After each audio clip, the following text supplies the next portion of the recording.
Welcome everybody to this roundtable discussion on the past, present and future of Sakha cinema, organised by Klassiki as part of their season Sakha Film on Nature's Edge, which is running on their streaming platform Klassiki online until the 18th of November. My name is Reychel Morli and I'm Associate Professor of Russian Cinema and Culture at University College London School of Slavonic and East European Studies. It's my great pleasure to have been invited to chair today's roundtable. We have a fantastic lineup of knowledgeable speakers who I'll introduce to you in a moment. Their discussion will last around 50 minutes, after which we'll take questions from you, the audience. If you have any questions, please type them on the Klassiki Facebook page. We'll aim to respond to as many as possible, but if we don't have time to get through all of them, we'll post written responses to any remaining questions after the event. So now I'll introduce our speakers. Sardana Savvina is a producer and promoter of Sakha cinema and a researcher.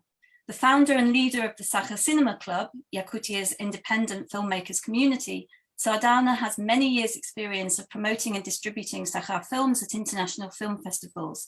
She produced 3 of the 4 films screening in the Klassiki season and many more besides. And she's currently producing and promoting forthcoming feature films by 2 of the directors featured in the season, namely Любовь Борисова and Eduard Novikov. Sardana is involved in festival film curation at an international level and has acted as an advisor for the native section of the Berlinale in 2017 and as coordinator of a special program titled Sakha Cinema, World of Magical Nature and Myths at the 2017 Busan International Film Festival in Korea. In addition to her work as a producer, Sardana is currently the acting head of the national company, Sakha Film. Welcome, Sardana. Our next panelist is Любовь Борисова. Любовь is a director, a writer, and an editor. She graduated from the Finance and Economy Institute of Yakut State University in 2004, where she majored in world economy. Since 2011, she's been pursuing a career in filmmaking, working in a range of roles as assistant director, first assistant director, executive producer, editor, scriptwriter, and director.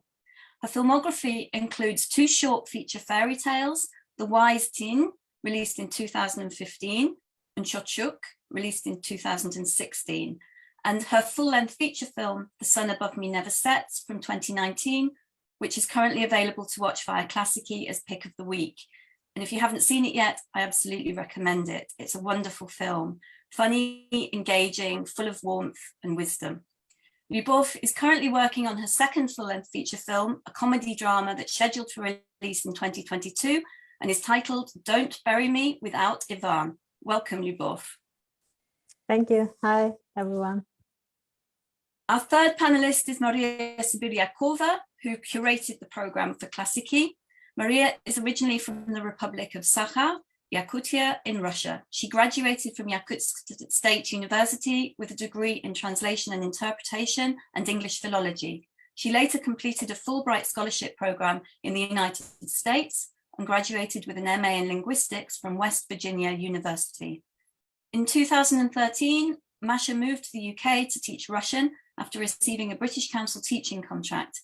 And since 2014, she's been working as a lecturer in teaching Russian at University College London, where she's my colleague in the School of Slavonic and East European Studies. Welcome, Masha. Hello, everyone. Our fourth panelist is Kэрolайн Dэмienс, Assistant Professor in Film Studies at the University of Paris-Nanterre in the Department of Arts du Spectacle. Kэрolайн earned her PhD at the National Institute of Oriental Languages and Civilizations in Paris in 2017. Her doctoral research focused on the cinematic crafting of Northern indigenous peoples in Soviet films, and a book based on that research is soon to be published in French and in English. Kärolyn's fields of interest are film exhibition and indigenous peoples, expedition films, and Siberian cinema, and her work has been published in academic journals in English, Russian, and French. She is currently preparing, with Shaba Mesharos, a special issue of the journal Kino Kultura dedicated to Sakha cinema. Welcome, Kärolyn. Well, thank you, Rachel. Hi, everyone. And last, but by no means least, Adelaida Макгинити-Пиблс. Adelaide is a Leverhulme Early Career Fellow at the University of Nottingham, where she's working on a project titled Figurations of the Arctic in Russian Cinema, 2010 to the present. Adelaide gained her PhD in Russian studies last year from the University of Manchester with a thesis that focused on representations of the provinces in Russian cinema. Outside of Russian and Arctic film, Adelaide's broader research interests lie in world cinema and transnational film theory.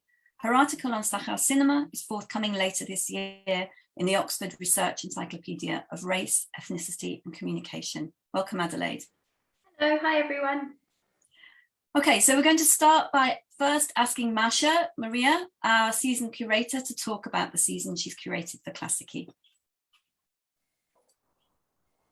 Thank you, Rachel. Hello, everyone, and thank you very much for joining us today. Firstly, I would like to thank Klassiki Online for the opportunity and their support in organizing this Sakha cinema season on Nature's Edge. Secondly, I'd like to say that I was extremely excited to curate this season. I grew up on Nature's Edge, and for me, this season has a personal significance because it allowed me to bring my part of the world and share my part of the world with wider audiences. I hope viewers will agree that these 4 films that we've selected inform them not only about contemporary Sakha cinema, but also demonstrate the worldview, culture, and philosophy of Sakha people that were shaped and influenced by 2 main factors, nature and remoteness. In Sakha, we have this saying, Sakha is a child of nature, Sakha ayl-ghaghata, which means that we view ourselves as a part of the wider universe, and which we do not try to conquer or tame, but try to live harmoniously in it. We believe that nature and everything in it has its own agency. And this idea is at the very heart of our relationship and at the very heart of understanding of our own identity, culture, people, and surroundings. Perhaps some viewers will find some ideas in these films far removed and even remote from their own realities and perceptions, but at the same time, they will find many things that they can understand and relate to, because these films raise universal themes, but provide uniquely Sakha take. They demonstrate our relationship with nature. They highlight the importance of interpersonal and intergenerational connections in Sakha culture. They explain our relationship with supernatural and spirituality. They expose the beauty and complexity of the tapestry of cross-cultural relations. And also they highlight the fragility of our world and everything that we know and have.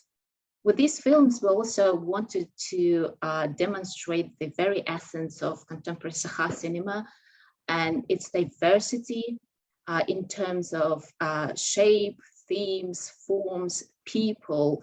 Although it's very diverse, it's quite organic. It's full of professionally trained and non-professionally trained experts, self-taught enthusiasts, amateurs and volunteers, where the lack of perceived boundaries, borders, and hierarchy allows anyone to express their views through the art of cinema. I don't know how to define Sakha cinema, and I wouldn't be able to pinpoint where it belongs, because to me, it doesn't seem to fit into the existing shapes and forms. And this is precisely why it is so unique and interesting. So thank you so much for your interest, and I'm sure you will enjoy the discussion of our experts. Thank you, Rachel. Thank you, Masha. Okay, so we're going to move on to the presentation, the discussion now. We're focusing first on the past of the Sakha industry, and we're defining that as sort of anything up to 2016, and we'll explain more about why we're choosing that date in the course of the discussion.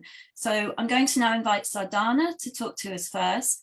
She's going to talk to us about the history of the Sakha film industry, and what came before this, the big boom, and the sort of the point at which Sakha films began to gain international attention. And then we're going to also hear from Kärolyn, who is going to talk about some of the films made in the early days of Sakha cinema and the Soviet period. Okay, thank you. Sardana, over to you. Okay, thank you so much, Rachel.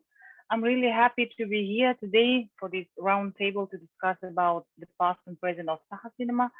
And I'm really also glad to know that there is quite a big interest from academic sphere on our cinema, and I believe that it will develop further because it's just the beginning. We also need very much the academic, research regarding our cinema, and I think it's just, as I said before, like a beginning. Well, if to say shortly about the history of Sakha cinema, usually scholars and those who are really interested in our filmmaking say that it has quite a interesting starting point because, for example, two days ago, when we were in the company, we were discussing one documentary film. It was devoted to Sakha cinema, but the author named the title of the film was A Century of Sakha Cinema, and we were just discussing how can we define it as century, because if we are speaking about precisely about Sakha filmmaking, it has only 30 years of duration, starting from the end of the 80s and the beginning of 90s, almost from the establishment of Sakha State National Company, Sakha Film. But if to say in general the history of Sakha cinema in comparison to Soviet period and whole the cinema history in Russia, of course, around 100 years past when first cinematography occurred on our territory. I think these activities, of course, happened in whole our big country, starting from, as I said, the end of or beginning of 19th and then 20th century. But if I'm returning back to Sakha filmmaking, yeah, the history is all around 30 years, to my mind. Yeah, and I want to add here that Sakha cinema, of course, is based mostly on its unique culture of the people living on our very vast territory, on cultures of indigenous people living. And of course, it's based on so-called legends, folklore, our very ancient epos, Olonho, and then our literature, our very strong visual art, and also our theater. You know that Sakha theater, it occurred much earlier than cinema, and it is already 100 years old. So of course, those who were from theater were also involved in making films, and also in as actors, for example, starting from the beginning of 20th century. And of course, they were also like a foundation for directors and scriptwriters for making films, because they were also, actors, professional actors from the theater were invited to work in first Yakutian films. So if return to the end of 80s and beginning of 90s, I want to just define that it was, regarding to my work, I just defined it like a first wave or pioneers of Sakha filmmaking. They were a sort of creative team of very active enthusiasts, and I want to stress here, I want to define the names of these guys. For example, Semyon Ermolayev, dramaturg in Russian, or scriptwriter, and then cameraman Semyon Vasiliev, Ruslan Vasiliev as a director of film, Anatoly Vasiliev. So you know that there is a film in the list of Sakha season Stylik made by this team.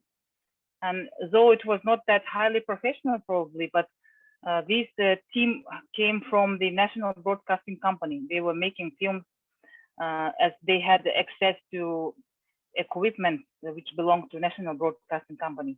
It was just the beginning when indigenous representatives were making their own films based on their own stories. But then you know that if you see the history of our country, in 1991 there was a collapse of the Soviet system, and in 1992 this is quite also very kind of turning point in history of whole our republic.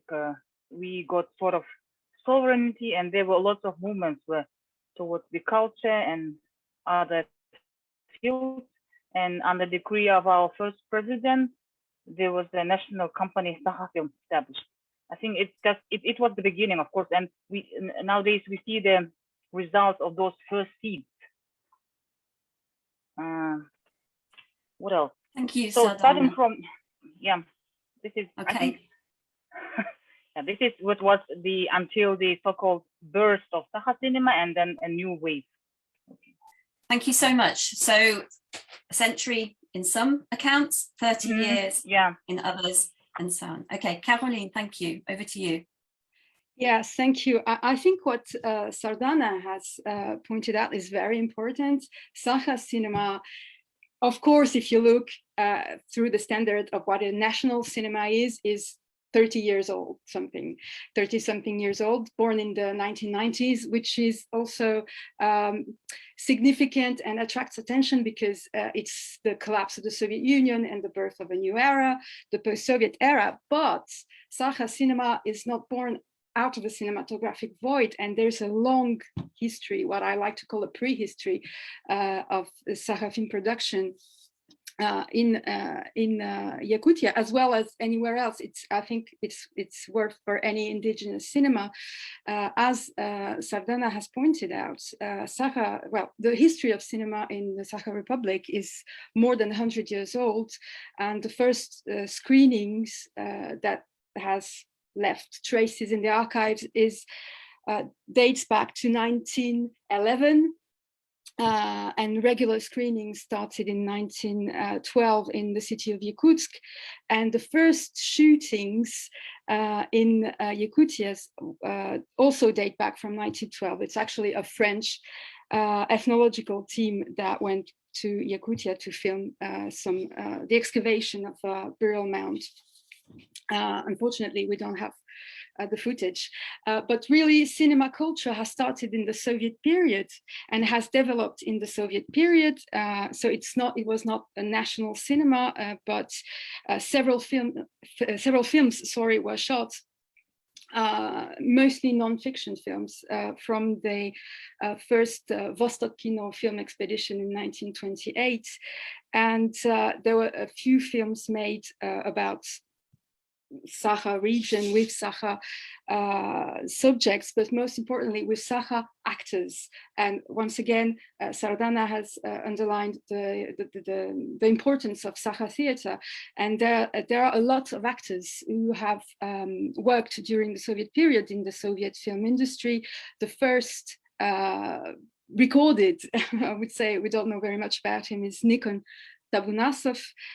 He played a second part, a supporting role in Alexander Dovzhenko's Aerograd in 1935. He's playing the young Chukchi in the film. But there are some other actors who are more famous.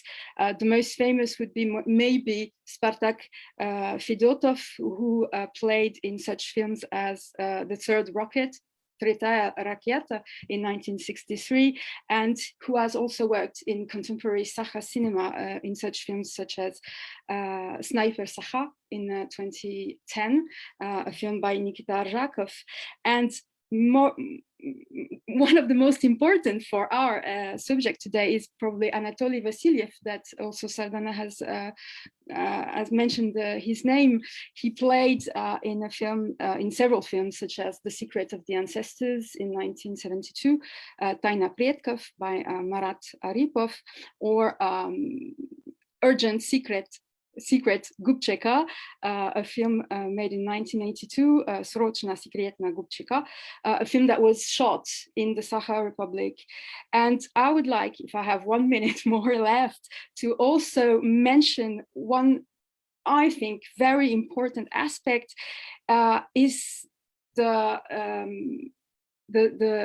building, the creation of a nationwide cinematographic network that was really, that started, as I said, from the beginning of the 20th century, but really it was with the impulse of the Soviet, what was called cinefication, the kinofikatia, who really wanted to spread cinema throughout the nation, throughout the Soviet Union, and in the Sakha Republic, the cinefication seems to have been really important. And today, this is probably something we'll speak later about, some former members of the cinematographic network have become, after the collapse of the Soviet Union, the archivist of this history and the founder of the now Museum of Cinema in Yakutsk and the audiovisual archives and so forth. Thank you so much, Caroline. We're going to move on now to talking about the present. So what's happening in Sakha cinema now and what's been happening over the last sort of 5 or 6 years. So we're going to hear first from Adelaide, who's going to talk to us about some of the films that have been made between 2016 and now. So the genre of films, the success they've had, their themes and so on. And we've chosen sort of 2016 as a sort of arbitrary date really, but that's the year in which Dmitry Davidov's film, The Bonfire, won an award for the best dramatic feature at the Imaginative Film and Media Arts Festival in Toronto, thus becoming the first Sakha film to win a prize outside Russia. So we're sort of taking that as a date for when the boom that we're seeing in Sakha cinema right now started. After Adelaide, we're going to hear from Lyubov about what it's like to work in the Sakha industry as a director, making films and so on. And then we'll come back to Sardana, who again is going to give us a producer's perspective on post-2016 cinema from the region. Okay, Adelaide, over to you. Thanks so much, Rachel. Yes, so as already mentioned, the recent acclaim that Sakha cinema has received on the national and international film circuits can be, roughly traced to around 2016. And I notice, in fact, that 3 films out of the 4 chosen for the Klassiki film season are from 2016 onwards. So The Lord Eagle, Lyubov's film, The Sun Above Me Never Sets, and Bonfire. And I think this selection choice is reflective of the global appeal of these more recent films. So as someone who researches and teaches contemporary world cinema, I think there are a few things that have made recent Sakha film particularly appealing to national and global audiences and networks. Firstly, in terms of the films themselves, there's a real quality in the cinematography and composition, and the film's aesthetics make them comparable to any of the lauded examples from contemporary world cinema. And I think this is really extraordinary when you recall that, a lot of the filmmakers have not received any formal training and have been working with very minuscule budgets. And I feel that rather than just mimicking the aesthetics of films before them, the formal qualities of the films are often remarkable in their own right. And I think one example of this would be Dmitry Davidov's Bonfire, which Rachel mentioned, and this is the last film in the Sakha film season, I believe. And as you will see, the film has a very painterly quality to it, with the shots of interiors recalling the paintings of the Dutch masters. As mentioned, Bonfire was very well received on the international film circuit, specifically at indigenous film festivals, Asian film festivals. And Dmitry Davidov's career has only strengthened since his debut film. His other film, Scarecrow, which is the story of a healer in a Sakha village, it came out in 2020 and it won the grand prize at Kinotava Film Festival, which is, of course, Russia's biggest film festival. So we can also witness this kind of impressive cinematography and aesthetics in the documentary 24 Snow by Mikhail Barinin, which came out in 2016, same year as Bonfire. And this is another deeply evocative film that follows the life of Sergei. He's a Yakutian horse breeder, and it follows him in his daily life as he cares for his animals and family, often in very adverse conditions. And of course, another more recent example from 2019, Lyubov's film, The Sun Above Me Never Sets, which I hope you have or will manage to see.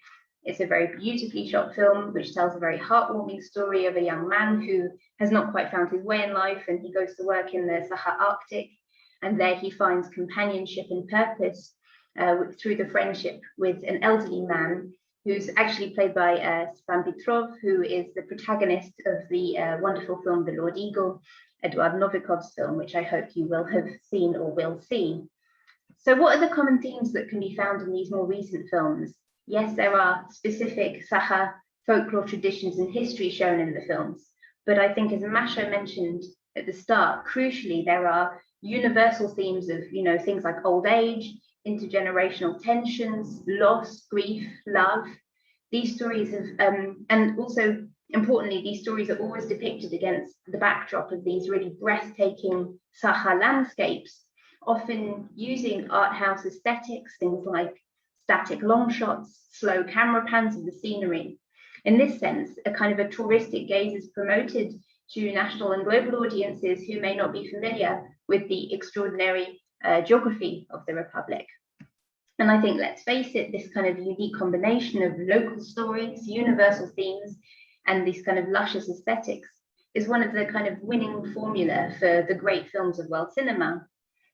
So as sort of mentioned or touched upon already, I think another factor in the industry's recent wider success is the strong promotion of these films and the transnational networks that have been generated in recent years. So of course, Sardana can speak more on this. But for example, I think the Sakha Film Showcase that has been mentioned already, it took place at 2017 at the Busan International Film Festival in South Korea, and it was a significant moment in the industry's recent history.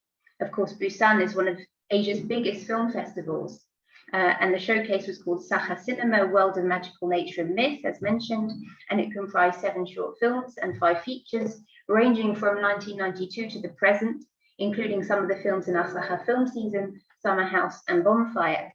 And you can see from the showcase title that the kind of a touristic gaze is also kind of encouraged here, creating sort of air of mystery as well and intrigue around these films. So finally and importantly, I think Sakha cinema and culture are also at the intersection of multiple identities and film cultures, Asian, Arctic, Russian, Indigenous. So it's able to appeal to diverse audiences and film networks.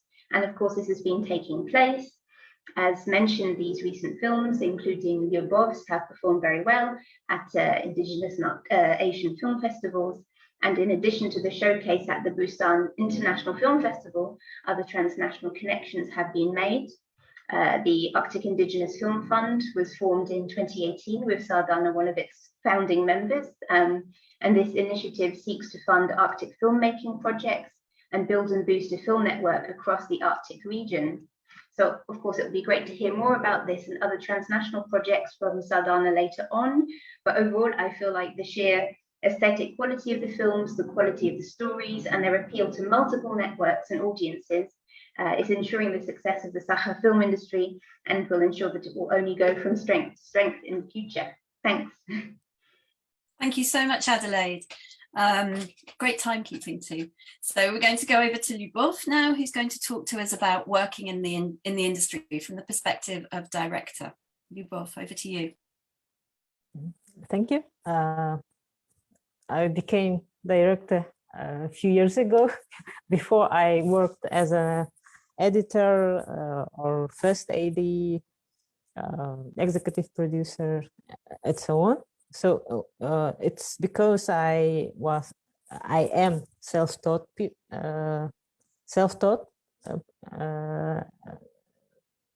My education is economist. So this is the first and the biggest difference of Sakha movie making, I think, because half of filmmakers consist of those who have specialized education, and the other half consists of self-taught people. And so you can imagine what is self-taught people. They have very high motivation because they dream about filmmaking. Also, next difference is very small budgets. So it is also give very high motivation because everyone who works on the set is very high motivated because it's not the money question. He came here to work, to create, and he's very high motivated. And so small budget means very small film crew. It also mean that everyone makes a lot of work, not only one. For example, I make only props and that's it. I'm focus puller and that's it. No, everyone have very wide skills, and everyone is ready to improve himself and try everything. So this is also big motivation. And else. So small crew means also that you are very compactness and gives you mobility, and it is very comfortable to work sometimes. Psychologically, and very friendly atmosphere on the set, and there's also a lot of possibilities for creativity. Also, it is a result of small budgets. For example, if you can't build decorations, a lot of decoration, so you will shoot your script according existing objects, existing locations, existing actors. So this makes you think more creativity. So what else? So this atmosphere of creativity, of friendship, makes you want to return to this work again and again. So that's why we can't live without movie making anymore. And if you do it once, you want to make it all the time. Also, a lot of people is shooting films, and a lot of people want to shoot or studying shooting film. So that's why sometimes we kidding, or maybe it's serious, that making movie in Sakha Republic is not an art, not film industry, but it's folklore, because it's people art. Everyone wants to make film in every village, in every school. Everyone wants to make, and he is sure that he can do it better than you. Our audience always writing comments and discussing every film, and they know that we're reading it, and they say, next time don't do this, I don't like it, do it in another way, or I would do it better than you. So it's very interesting. Could I jump in with a question, Lyubov, please? Okay. First, though, I just want to say that we've had a comment on the Facebook page from somebody saying how incredible it is that these world-class films are being made on tiny budgets with self-trained crew and actors, and it's really impressive. So I think we all agree with that. But my question is about the practical challenges that you face when you're filming in an environment that has very extreme weather. How do you legislate for that? I mean, I remember watching Alexander Sokurov's film, The Russian Ark, which goes around the Hermitage Museum, and there's one scene where they leave the warmth of the museum and go out into the snow. And so, of course, there's a massive drop of temperature. And he spoke about the challenges of not knowing how the camera would react to that change in temperature. And that was just one sequence. Sakha films are dealing with these changes in temperature all the time. So what are the challenges you think that are unique to filming in your environment, and how do you get around them? First of all, I want to say that the secret is that another half is have specialized education, and they teach us. So we have very good teachers, and we are improving our ourselves all the time on the set, just working with such professionals. So we are very grateful to them. And what about shooting on during winter? So it's usual. So our DOPs know how to do it. The main problem is that if you shooting on outside, you shouldn't go inside immediately. There are some secrets that you should put your lens in the box or in the bag, and you shouldn't immediately go inside. So you should refreeze it very slowly. So you will keep your lens. The only secret is in that. And also batteries getting low very quickly. So you should protect your batteries. And everything else is as usual. You just you adapt. You take your time, your patience, and you adapt. Okay. Yeah, thank you so much. For women, it's quite difficult to shoot in winter, during winter, of course, but we have to. Thank you so much. That was really interesting. So we're going to move on to Sardana now, who's talking about the perspective of Sakha cinema today from her perspective as producer. Sardana, over to you. Well, I'm really very surprised to get lots of information about the activities we have done ourselves, by me and Luba, even from Adelaide's speech about the state of Sakha cinema nowadays.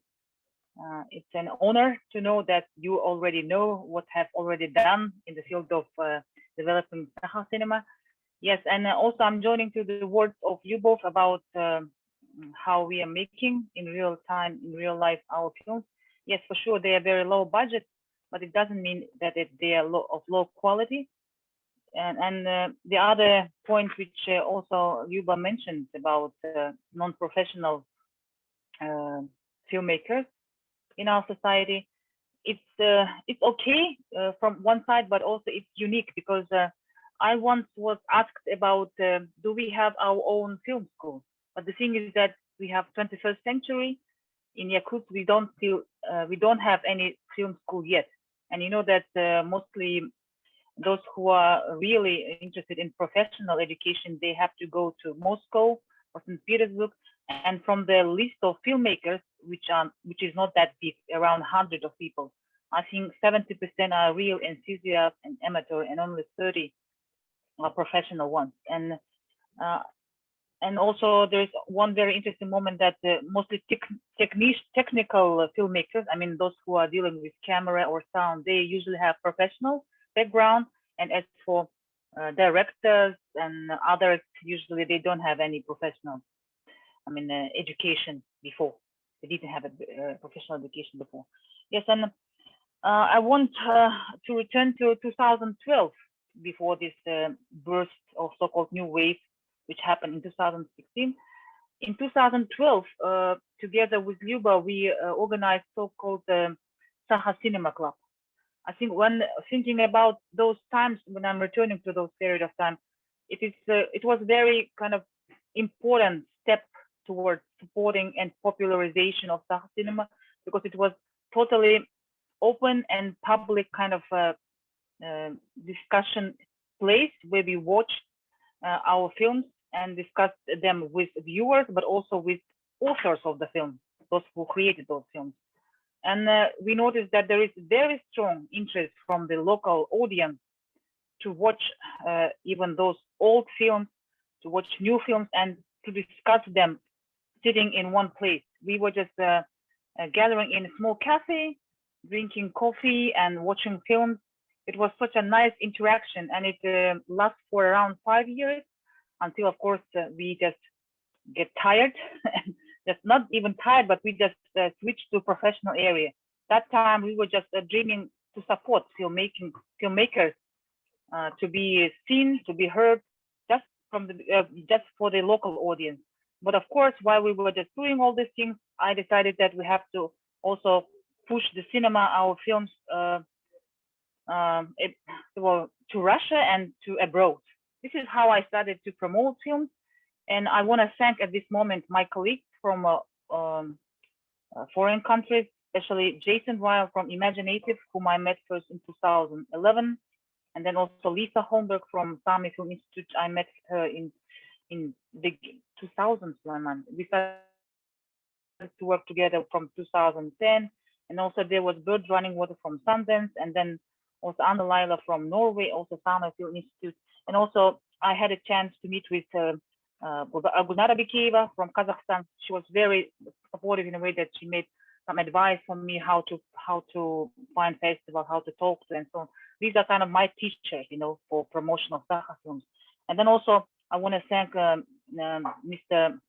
Hong Sang-woo from Korea, who was also kind of a consultant for Busan International Film Festival, and also of course Kirill Emilievich Razlogov. Yeah, Kirill Razlogov, of course, he was of course all the time kind of monitoring our film industry. And you know that moment when in 2018 we were in a main program of Moscow Film Festival and got Grand Prix. It was kind of also one of the turning points in the history of Sakha film. Yes, and if to say about 2016, when first time Bonfire was presented at Busan and then later at Imaginative, was in between. Yeah, I remember we were traveling with Dmitry first to Busan. It was a world premiere, and then we flew to Canada, to Toronto, where we got this best featured drama. It was also kind of very happy those days because since that time now we were just seen on that international arena, that there is a Sakha filmmaking, and which is also quite strong and can be developed further. And as for Berlinale and this Busan special focus, that was also kind of challenging thing for me because I met programmer of Busan International Film Festival, Kim Ji-seok, who passed away in a year after his proposal to make a special program. And it was very hard work for us because those days I was not a worker of Sakha Film Company. I was just a teacher of English and a teacher as a head of international office at Arctic State Institute of Arts and Culture. And it was kind of my free job. I don't know why I was doing that, all these activities, but I was thinking that I shouldn't miss this chance. And that's why it was a hard work to connect people. We were gathering together, working whole summer to prepare the book. By the way, I want to show this book. Yeah, this book, and also a special program which we interpreted, subtitled into English and then Korean. Yes, and of course those activities now are bringing results because we were seen. We had chance to meet a lot of people, connect with them, and then later we had also special programs around Russia, in Tuva, in Tatarstan, in Kazan, and then there were invitations from Scandinavia, in Finland, to make a special program at Kapmago Film Festival, also in Estonia, in Tallinn, and now even we are not counting all these special programs of Sakha Cinema, which are happening almost every year all around our big country, but also sometimes even abroad. Yes. Okay. Thank you so much, Sardana. We're going to move on to briefly talk about the future, what next for Sakha Film. We're getting lots and lots of really interesting questions on the Facebook feed. So if we can do this section maybe a little bit more quickly than planned, we'll have time for those questions. So Luba is going to talk first a little bit about her current work in progress film. Sardana is then going to talk about the future as she sees it for Sakha Film, including touching on the issue of Sakha Film as part of the development of indigenous filmmaking throughout the world, which we've had a question about. And then Caroline briefly as well about how to ensure that this tradition of filmmaking continues to go from strength to strength. Okay, thank you. Lyubov, over to you. Thank you. This summer we were shooting the new project. It is called Don't Bury Me Without Ivan. So now it's in post-production now. I just finished editing it, and now we are going to work with sound, etc., CG. So I already started working with it. So the script is based on real story. It's a very interesting story about a very well-known artist and ethnographer, Ivan Popov. He's Russian, but he was born in Republic of Sakha. And maybe you know his famous painting. It's called The Shaman. Do you remember, Maria? So he also was fond of documentary photography, and he had a friend. He had a friend who he often photographed. His name was Stepan Berisekov. He was a Sakha man, and you can see his photographs in internet. A lot of it. The end of 19th century, very interesting. So the story is about Stepan Berisekov, who often fell into lethargic sleep. It's a real story, and he used to say that he shouldn't be buried without Ivan Popov, because only he could tell whether he was sleeping or dead. So it happened several times, 5 or 6. So that's why the film is called Don't Bury Me Without Ivan. And in fact, this is a parable about a man who was dying of beauty.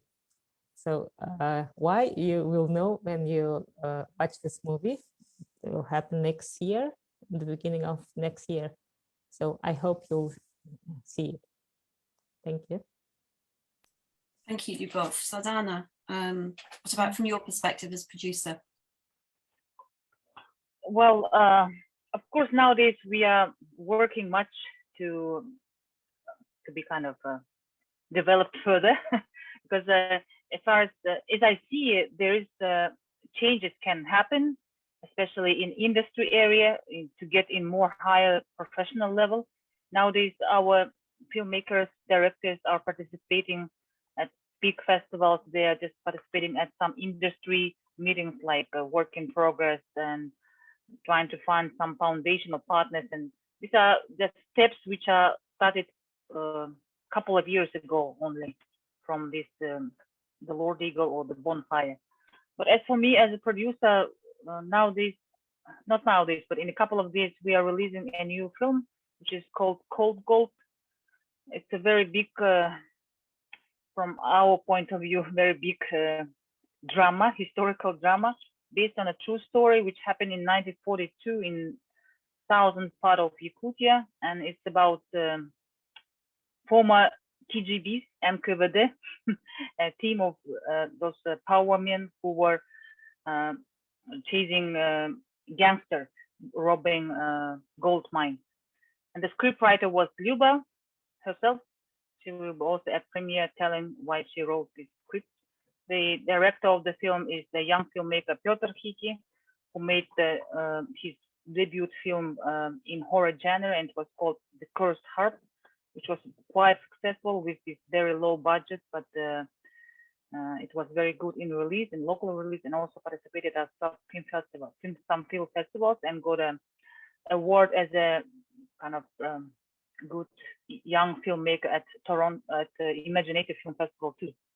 Well, and of course, I'm quite not sad, but worrying about the release because of this pandemic conditions. Of course, releases in cinemas are getting, I mean, the box offices are getting low, you know, because of what. And but there is also a chance to be seen, to be screened at the platforms. You know that from cinemas now, all the viewers went to platforms, online platforms, and I think that there is also one option for Sakha films to be also presented on such platforms, and I hope that some kind of very big world platforms like Netflix or other channels also will be soon interested in our films, and probably one day we will see some films there. Well, and of course we are happy to realize and see that nowadays our government is really starting to support us. First of all, financially, we have sort of pitching, which happened already twice when the government is spreading some kind of subsidy grants for making films. And also there is also a private fund foundation made by Cinet company, also giving some money for filmmakers to realize their projects, which is these kind of two activities are very supportive, because before all these things, we didn't have any access to any money. And of course, it's also kind of points which are letting us believe and dream about the future of Sakha filmmaking, because once we released widely, not only in Republic, but widely in Russia, or maybe attempts to be screened all over the world, then of course there will be some changes too. But what else I wanted to say? Well, I, of course, as a producer, looking to the future in optimistic way. I hope that all our work will be resultative in the future. Thank you so much. And Kэрolайн, over to you now. What, from your perspective, what do you think is important for the future of film in the region? I think I'm not a filmmaker or producer. So from my perspective, what would be interesting is the preservation of the history and of the memory of the cinema history in the Sakha Republic, which is something, as I mentioned quite briefly earlier, that is already undertaken at a local scale. There is as I said at the beginning of the 1990s, in parallel to the booming, the beginning of an independent film industry, some memorial institutions have appeared in the Sakha Republic, such as the Audiovisual Archives or the Goskinohraniliще in Yakutsk, and also the Museum of Cinema, which both strives to keep the heritage, the audiovisual heritage at a local scale. And it's really interesting, and I think it's quite unique in Russia. I mean, in the regions, in the provinces of Russia nowadays. I know that in Tatarstan, which also has a booming film industry, there is such an attempt to keep history and archives, but in the Republic of Sakha, there is actually another book on the history of cinema in the Sakha Republic, about 100 years, by Ivan Zharayev, who was the head of the cinefication during Soviet times in Sakha, and he wrote this history and to preserve the memory of all these people who actually worked in the film industry, but on the other side, not in the production, but in the dissemination of cinema. And I join this effort by stressing the fact that this is maybe one dimension at the origin of the current craze for cinema in the Sakha Republic, because another remarkable specificity of Sakha film industry is the audience, the local audience. And Luba and Sardana mentioned it, but I think it is really something that has to be underlined. Sakha cinema is not a met for experts at international festivals cinema. It's really a cinema that lives within the Republic. And actually there are this kind of auteur cinema that is now well known abroad, but there's also some films that are more locally consumed, that are more, and it's of course, I don't know if it's so obvious, but it's the comedies and the horror genre that were the first big hits locally, and I think particularly of such films as the Keskill films by the Dietsat team, which is a trilogy, but it's not very known outside of Sakha, the Sakha Republic, but it's within the Sakha Republic. These films are classics of the Sakha cinema. So, I think it's probably things will change, as Sardana pointed out. now there are some financial backups, but at first Sakha cinema was born in a kind of closed Sakha ecosystem, filming ecosystem, which is really interesting and makes it a really interesting and durable phenomenon. Okay, thank you so much, Kärolijn, and thank you to all the panelists for these wonderful insights and all the information and ideas you've given to us.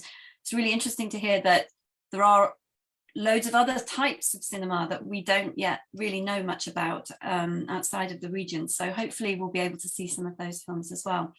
So we're going to move to questions now. So thank you to our audience. We've got some wonderful questions from people, and it's great to see also that we're being watched all over the world. We've got somebody from Australia commenting, as well as people who I think are probably in Yakutia maybe, and in the UK. So I'm going to start with a question for Luba and Sardana, and a comment before I pose the question. So it's really inspiring, says Justine, to hear both of you talk about filmmaking in Yakutia, and clearly to see that you're both very powerful and dynamic figures within the industry. And she'd like to know, is there a tradition of female-focused stories in Sakha film? And what can you say, what can you tell us about the experience of making films as women in the Sakha film industry? And are there more young female filmmakers coming up in the industry? Also interested, in the challenges that you face and the working in the cold, which is understandable that that's difficult. So who would like to take the question first? Well, about female filmmakers in Sakha, yeah. There aren't many of them. Here's Luba, me, and I think 5 maybe. Not all of them are directors. There are some producers, but also in the department, in art department. Art department. In art department, yes, art department is presented by female filmmakers, but of course most of the directors are male. Sardana, shooting Gold, we were joking that this film, yes, this yes, is female. Yeah, film. That is true. This is very male story, but made by female Because filmmakers. Most of the crew were female, so we were joking. And only female can stand all these circumstances, difficulties like cold, and we are really strong ones, to my mind. And I noticed that in indigenous filmmaking area, there are also very active female representatives who are working in cinema, in Sami filmmaking.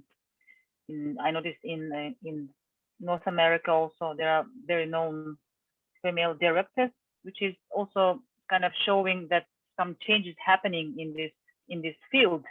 Usually women are very active, and we are like leaders, starting from Cine Club, and nowadays are doing much.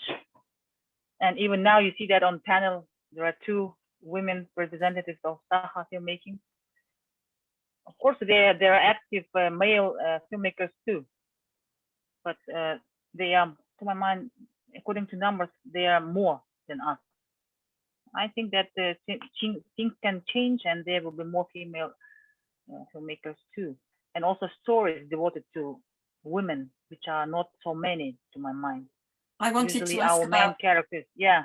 I wanted to ask about that, because for me, in Luba's film, the character of the stepmother is a wonderful, she's a wonderful presence. She smiles a lot, and the little girl as well is a wonderful character. When she complains, for example, that she's allowed to be an adult when the washing up needs doing, but as soon as there's a serious conversation to be had, she's a child and she has to leave the room. So I would like to have seen more of their stories in the film, and I wonder whether you have any plans to make films that focus more on telling women's stories. So in my second film, you will see more female heroes. So there are a lot. They are strong. They are powerful. So welcome next year. Okay, we'll look forward to that. So I'll move on to another question. This is from a viewer who asks, what do you think the Sakha worldview and beliefs that we see in the films can tell the rest of the world? And this question sort of was prompted by the part of the discussion that spoke about how the films, and Masha's comments at the start saying that the films are very rooted in Sakha folk beliefs and traditions, but also that the stories are universal. So who wants to answer this one? Yeah, all our stories based, of course, on our worldview. And you know that Sakha people are really very close to nature, and this sort of eco-philosophical issues usually all the time are raised in our films. And of course, it's quite a unique thing in our cinema, and I think maybe it is one of the most interesting things why we are seen and kind of appreciated at film festivals, maybe because of that, but also language, to my mind, and our culture and our stories, which were not probably be seen and heard before. Nowadays, our storytelling is quite kind of, we were not like a terra incognita, but I think this sort of things are happening all over indigenous world and in post-colonial societies, when time has come to tell and share our stories from our point of view, from our authors, and maybe this also kind of getting quite a high interest in world audience. Can I just jump in as well to add something? I just think that also the issues, as other panelists mentioned, the questions of belonging and identity, and in general, the fact that the world is fragile is quite common among everyone and other nations as well. And also, I think generally there is some sort of distancing from nature is happening throughout the world, and perhaps through the films and through the Sakha culture, because the Sakha culture evolved in a way that because of such close contact with nature, we can sort of be reminded about its fragility, reminded and pay our attention to ecological problems that are happening around and how it affects our lives as well. You both? Yes, I want to add that I love the theme is magical realism. So it is the main theme in every Sakha films. That's why it's, I think, interesting for other people in the world. And why is it so? Because this we really do believe in everything, in spirits and magic. This is a part of our life, and that's why it's very strong. And you can see it, you can feel it in every film. Thank you. So we're going to just do a few more questions. We're running over the hour, but we've got so many great questions, it seems a shame not to. So there's a question first about the impact of the films on the region. Obviously, the pandemic has stopped people moving around the world a bit, but our questioner wonders whether the films are having an impact on tourism in your region. So are more people visiting Yakutia as a result of the films? And if so, is that a good thing from your perspective or a bad thing?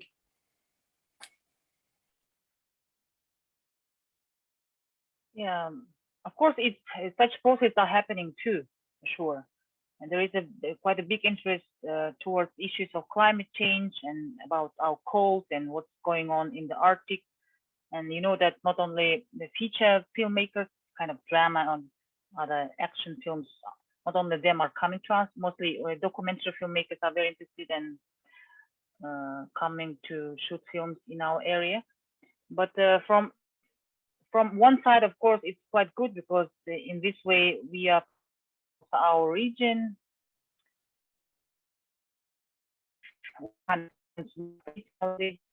But from other moment, when, for example, filmmakers crew from other regions or other countries coming to us and making story based on our culture, for example, on our legends and folklore. It will be, I think, quite not strange, but also we need to not to control, but kind of be an advisor, because in this case, for example, they are just not exploiting, but using our material and telling stories from their point of view, which is not that quite correct to my mind. These kind of movements are happening all over the world, when indigenous stories should be told by representatives of indigenous cultures, to my mind.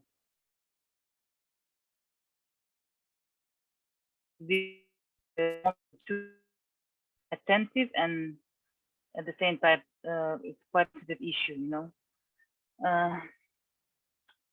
Of course, films are promoting for sure, and in future there will be more. Even the interest will be growing, and we wish to have sort of not protocol, but maybe papers. When, for example, some crew is coming and they are making some films, we have to know what are they making about, because you know that during 20s there were sort of stereotypes about indigenous northern people, not in a very kind of positive way, and we want to change that situation and have to control it, to my mind. So that links to another question which we've been asking, which you've touched on a little bit, but the questioner was asking whether you think it makes sense to think about Sakha cinema in terms of part of the phenomenon of indigenous or native films that we're seeing around the world more generally. Do you think that Sakha cinema fits into that, or is it different from it? What's your views? So who is answering? You, or maybe you will try. I can answer. As a non-Sakha person, I would say that Sakha cinema completely fits in the definitions of what is an indigenous cinema, taking into account that an indigenous film doesn't have to be 100% made by Sakha, 100%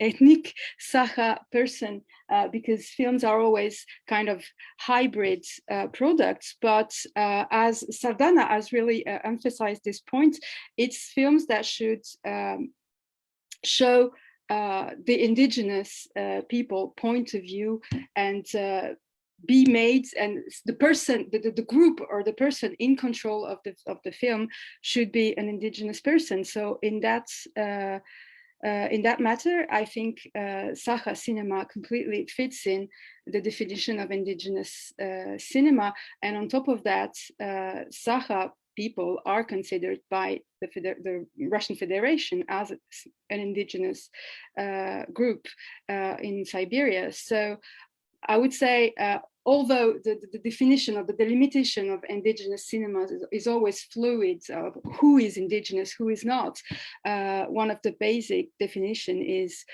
people who self-define themselves as indigenous. People are indigenous, so their cinema is, well, to my point of view, completely fits in the definition of indigenous cinema. But I would leave probably Sakha representative say more on that. Yes, Sardana or Luba, do you want to add or come in with your perspectives on that question? No? Sardana? Yeah, of course, our cinema is part of indigenous filmmaking. And as I said, as I mentioned before, in the beginning of 21st century, this kind of very active movement towards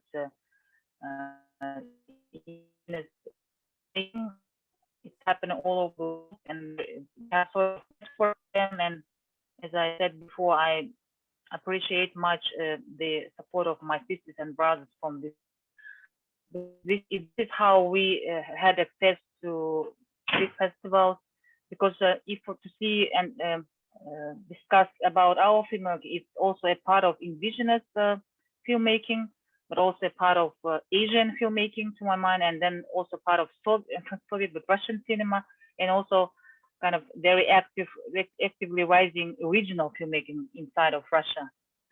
Yes, and of course there are lots of stories that are still kept and not yet open for the world audience. And I hope that in future there will be a possibility for us to tell our stories, which are quite interesting, and you will see and hear them.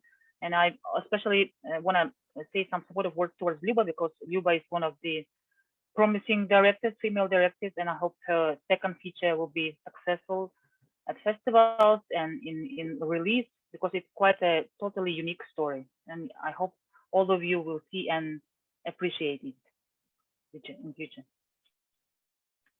Thank you. We still have a few questions, but I think we're running out of time now. So we're going to bring this wonderful round table to an end. Thank you especially to all of our panelists, so Sardana, Lyubov, Adelaide, Caroline, and Masha. Thank you too for the people watching for your wonderful questions. Those that we didn't have a chance to answer, as I said, we will try to write responses for you in the comments. But thank you all for your support. There have been some wonderful comments. So Sardana and Lyubov, I really recommend that you look at all the comments, because people are so appreciative of your work and of your films. Thank you very much. Thank you very much, Rachel. Brilliantly chaired. Absolutely brilliant. Thank you so much. Yeah. I want to also thank Klassiki Online, Masha Sibirякова, and Rachel for this nice panel today. Thank you. Wonderful, wonderful. Lovely to see you all. Goodbye. See you. Goodbye. Goodbye.